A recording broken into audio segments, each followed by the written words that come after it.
Bonjour, c'est Sandra, bienvenue sur cette nouvelle petite vidéo de présentation.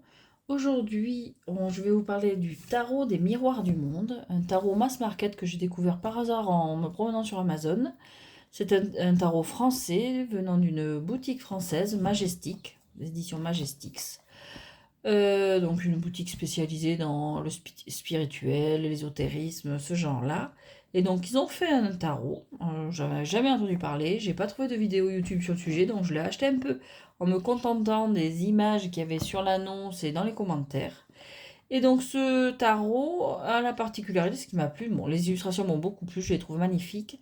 Et puis le concept c'est il s'appuie sur les civilisations, les peuples du monde entier.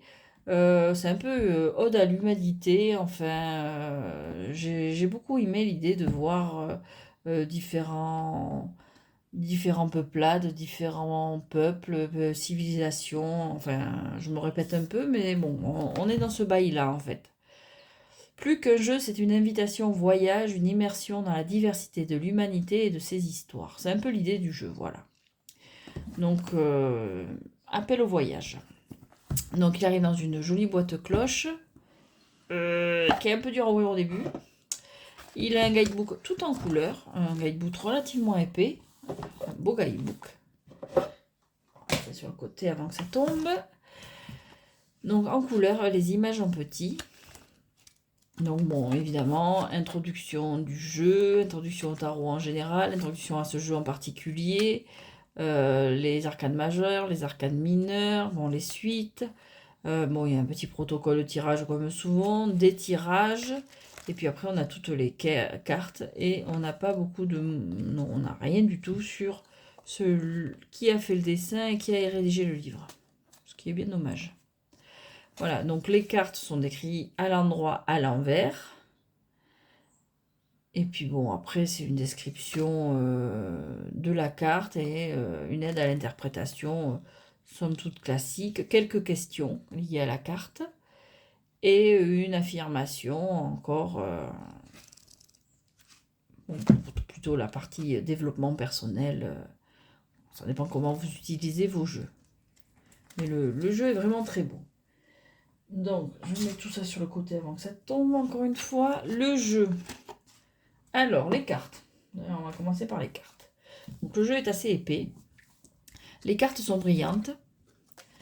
Voici le dos, magnifique, très beau dos, enfin magnifique, un très beau dos, réversible, pour ceux qui l'utilisent. La qualité, alors la qualité, ils sont relativement souples. Bon, encore une fois, brillante. Voilà. La peur que j'ai, c'est la texture. J'avoue que j'ai une petite crainte. C'est que ça soit ce genre de jeu avec une fine pellicule qui, à la longue, au brassage, se décolle. Je sais pas si j'ai un jeu comme ça. C'est quoi celui-là? Non, voilà là. J'ai un vieux jeu comme ça qui, à force d'être utilisé, ça m'a donné cette sensation-là au toucher. Je sais pas si je vais avoir une carte où ça se voit vraiment. Ça c'est un vieux jeu, un de mes premiers jeux. Mais évidemment, dans ma tête c'était plus flagrant que ça. Mais bon, bref. Je viens d'avoir un là. Une carte où ça se voit. Enfin bref, ouais voilà. Là, ça se voit. Il y a la pellicule qui se décolle. Évidemment. Il est brillant lui aussi, donc ça se voit moins bien. Bonjour la fenêtre. Mais bon, c'est un peu l'idée, voilà. Et j'ai peur qu'à la longue, ce jeu soit un peu comme ça, parce qu'au toucher, il me donne cette sensation. Alors, bon, c'est vraiment le truc un peu à noter. C'est cette sensation-là. Voilà. Sinon, les cartes on est de très bonne qualité. C'est juste au toucher, je sais pas. À voir sur le long terme. Bon, pour l'instant, je ne l'ai pas encore brassé. Donc, les cartes, elles arrivent comme ceci, sans bordure. C'est un jeu assez moderne. Enfin, niveau époque touchée par le jeu, on touche à tout. Il y a des images vraiment anciennes, enfin, qui reprennent des scènes anciennes. Puis voilà, il y a des personnes avec des vêtements modernes. Donc, on a l'illustration a vraiment la première place dans la carte. C'est-à-dire, il n'y a pas de bordure, il n'y a pas de cartouche pour les mots, il y a juste donc, le fou, donc le titre de la carte en français en gros, et en dessous en anglais. Mais voilà, c'est vraiment le minimum, quoi. Puis le numéro avec dans le cartouche, enfin, il n'y a pas de cartouche, mais avec la définition, le numéro est tout en bas. Voilà. Donc, on a le fou. Le magicien. J'aime beaucoup. La grande prêtresse, enceinte. En général, c'est plutôt l'impératrice qu'on montre enceinte. Mais là, c'est la grande prêtresse, donc habillée moderne, voilà. Son cristal autour du cou. Là, on a l'impératrice, pareil, très belle, très colorée, habillée de façon moderne également. Là, on a l'empereur. Les couleurs de ces cartes sont vraiment super belles. Le hiérophante.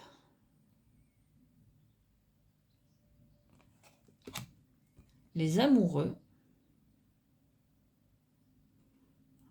On est plutôt dans les îles. Le chariot, j'aime beaucoup.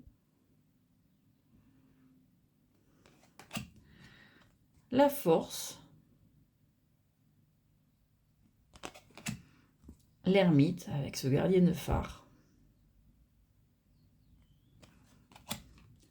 La roue de fortune. On est plutôt aux États-Unis.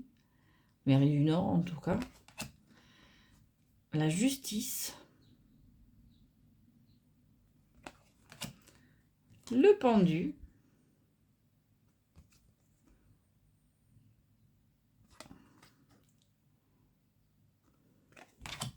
Voilà, là on a la mort avec ce gladiateur. Là, on n'est plus du tout dans les airs modernes. La tempérance. Le diable. Très beau diable. J'essaie de ne pas vous mettre le reflet de la fenêtre. Je suis désolée si ça passe des fois. La tour. L'étoile aussi de très belles couleurs. Vraiment, ce jeu m'a tapé dans l'œil. Ça a été presque un achat compulsif. Je l'ai vu, j'ai tourné en rond une journée. Je dis, allez, je me le prends. Tant pis. Il va m'obséder sinon. Et je regrette pas parce qu'il est vraiment très joli. Et je répète, c'est un mass market. On peut le trouver. Je sais pas si on le trouve en rayon dans les Cultura et compagnie, mais bon, on l'a au moins sur Amazon. Voilà. La lune est très belle. Le soleil. Le jugement. Sublime. Ces couleurs. Et le monde, elle est très belle aussi, le monde. Bon, elles sont toutes très belles. Hein. Donc, on a l'as de bâton. On suit le Rider-Waite Smith. On le retrouve dans les cartes, c'est le Rider-Waite Smith. Et, ah oui, là que je commence les suites, chaque suite couvre un continent, je pense. Là, on serait plutôt dans... Les bâtons seraient plutôt dans l'Afrique Moyen-Orient, pour les bâtons. Voilà. Bon, on retrouve les marqueurs du Rider-Waite Smith. 3 de bâton. Le 4. J'ai toujours du mal avec ma mise au point, moi. J'ai pas l'impression que vous voyez les cartes bien nettes, en fait. Le 5. Le 6, elle est magnifique, cette guerrière. Le 7.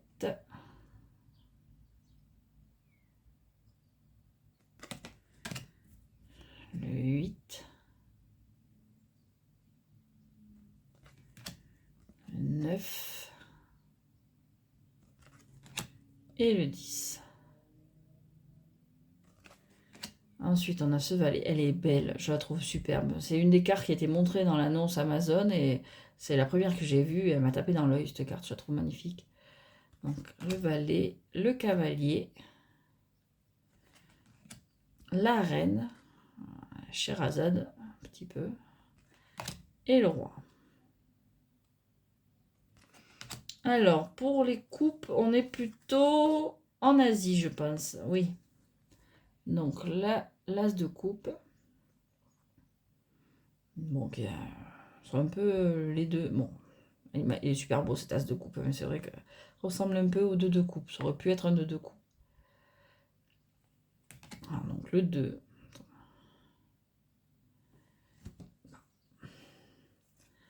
Le 3. Superbe celle-là. Le 4. Ma lanterne qui est trop proche. Le 4.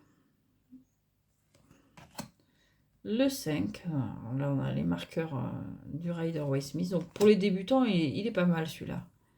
C'est une version moderne du tarot. Je pense que les débutants, ils trouveront leur compte aussi. Le 6, elle est adorable. Le 7. Le 8. Le 9. Et le 10. Alors, on a un valet, très belle. Le cavalier, j'aime beaucoup, là, qui offre la coupe à son cheval. La reine, sublime, et le roi. Bon, il n'y a pas trop de lien, comme on peut avoir les deux cartes dans la continuité l'une de l'autre. Moins qu'on s'imagine qu'elle l'attend, son roi, mais bon, après c'est chacun voit, mais il n'y a pas vraiment de continuité entre l'un et l'autre. Elles sont très très belles les deux. Alors l'as d'épée. Alors pour les épées, oui, on est en Europe plutôt. Europe médiévale. Hein. Le 2 d'épée. Le 3. Médiéval, oui, ça dépend. Europe du passé. Je pense pas qu'il y ait Europe moderne. Non. Europe du passé, voilà. Pas s'appuyer médiéval, pas seulement. Le 4. Le 5. Oui, là, on n'est pas du tout dans le médiéval. Hein. Le 6. Le 7. J'adore les 10. Hein. Ils sont vraiment beaux. On a l'impression de feuilleter un livre d'images. Le 8. Le 9. Et le 10. Je ne me suis pas arrêtée sur le 3 d'habitude. Je m'arrête. Ah ben c'était celle avec la lettre. Elle n'est pas aussi violente que certaines. Le 3 et le 10 en général. Alors on a un valet, on a une guerrière, chevalier en femme, pas de féminin, chevalier, pas l'appeler la chevalière. Un cavalier, templier, une sorte de templier. La reine, sublime. La chaussée des géants, c'est où? C'est en Irlande. Super bon. Et le roi. Vous êtes en Écosse, dans la mesure où le roi est écossais. Est-ce que les... Oui, hein, ils sont liés, car en général, le roi et la reine. Alors, je retourne en arrière, désolé. Ouais, bon, alors le Japon, effectivement, ils étaient quand même liés. Là, c'était pas flagrant, en fait. Mais après, oui, on arrive à les lier quand même. Non, je suis passée un peu vite. Donc voilà, là, je trouvais que c'était pas flagrant. Mais le Japon, je me posais déjà la question s'il n'y avait pas un lien entre les deux, le roi et la reine. Et pour les épées, c'est plus flagrant. Parce qu'il me semble qu'une chaussée des géants comme ça, il y en a une aussi dans le nord de l'Écosse. Mais bon, là, on a un roi écossais, il est super beau. Et alors pour l'as, évidemment, on arrive aux Amériques, nord et sud. Donc, on a, pour l'as de denier, on a un chercheur d'or. Le 2.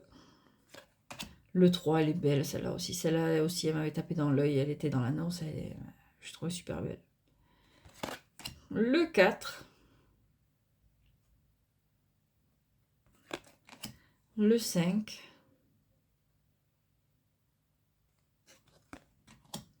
le 6, super, l'offrenda, le 7, le 8, le 9, oh, c'est couleur, le 10 avec ce pirate. Et on a un valet, le cavalier, la reine et le roi. Qui est là aussi, je ne veux pas dire de bêtises, mais pourrait être lié. Mais bon, j'ai pas assez de... J'étais une buse en géographie, je suis pas beaucoup plus douée dedans, et puis bon, l'histoire...